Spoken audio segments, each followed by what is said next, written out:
So at this time, put your hand together. Let's give a warm welcome to Lee E. Roberts.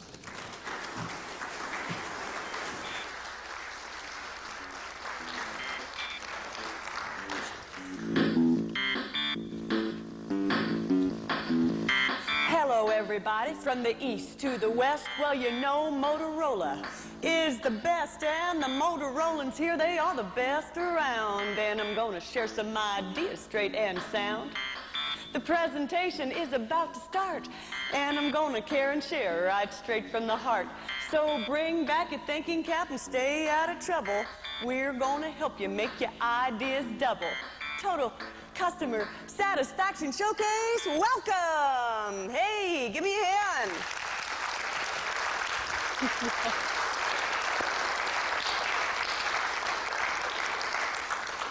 Some of you might think that's a rather risky way of starting a presentation, but we're going to be talking about risk-taking today. Now let me define for you what I mean when I say risk-taking. I like Dr. David Viscott's definition in his book, Risking, who says it's our ability to exceed our usual limits in reaching for any goal. Our ability to exceed our usual limits in reaching for any goal, and fear, uncertainty, and doubt must be part of the process.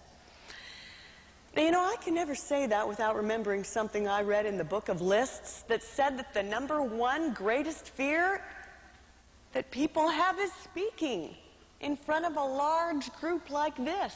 And even dying is somewhere down the line from that.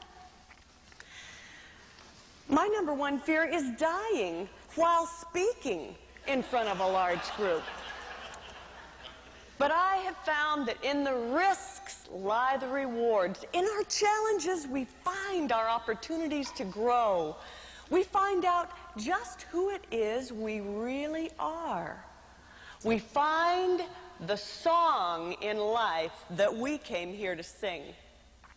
Oliver Wendell Holmes said, "Alas, for those who never sing, but go to the grave with the music still within them." But you know, I think it's so easy in this fast-paced, fast-changing world that we live in to lose sight of where to find the music sometimes. So easy to get caught up in our day-to-day details and forget the overall big picture. It's so easy to get caught up in the rat race. And as that great 20th century philosopher, Lily Tomlin, says, you know, the trouble with the rat race is that even if you win, you're still a rat.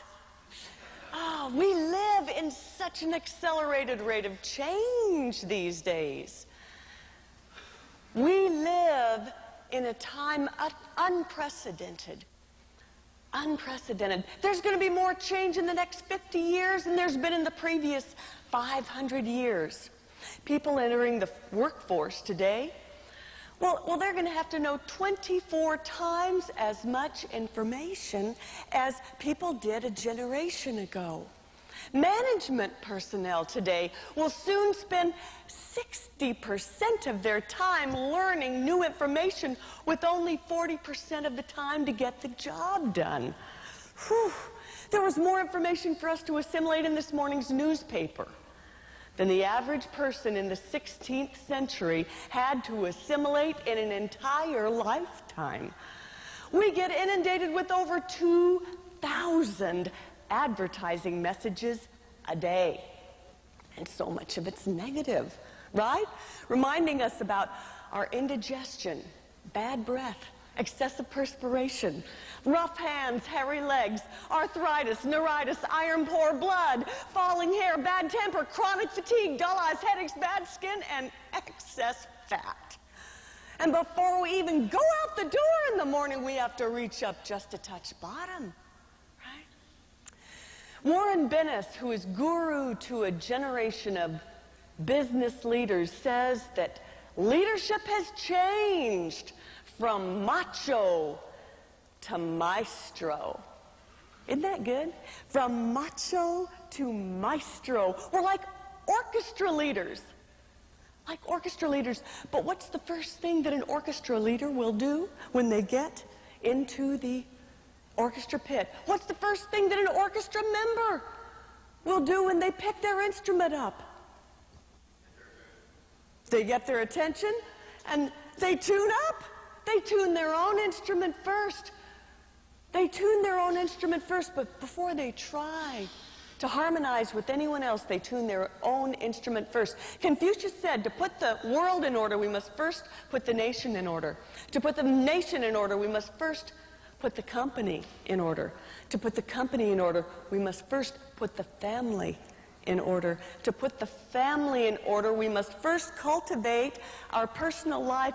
And to cultivate our personal life, we must first set our own hearts right. And when we set our own hearts right, then we find the light in the soul, the fire in the belly. When we find the light in the soul, we find the laughter on our lips. The laughter on our lips creates the health in the organization. Health in the organization makes for order in the country. Order in the country makes for peace in the world, like a ripple effect. And it all starts with us. It all starts with us. There's an old Russian saying, the way to a clean world is to start by sweeping our own doorstep first. You know, it's a simple concept. It's such a simple concept, the divinity of simplicity. The divinity of simplicity. Yeah. My dad says that in this high-tech generation, if the safety pin had been invented, no one would use the darn thing unless it had 6 moving parts, 2 transistors, and needs servicing twice a year. And I think it's so true. We sometimes forget the simple basics, don't we? We forget those simple divine concepts sometimes in favor of the high-tech ideas that call out to us and tug at our attention. But I think it's just because it's a simple idea, tuning our own instrument first in order to harmonize with our internal and external customers. Simple concept, but not necessarily easy, right? Because who's the hardest person to be honest with? It's ourselves. The hardest person to be honest with is ourselves. I was speaking to a group a couple of years ago, and I said, who's the hardest person to be honest with? And a guy in the back row said, my ex-wife. I said, sir, the hardest person to be honest with is yourself. Remember me? I am your ex-wife. The hardest person to be honest with is ourselves. But I admire you because you have taken the risk to address some real challenges here.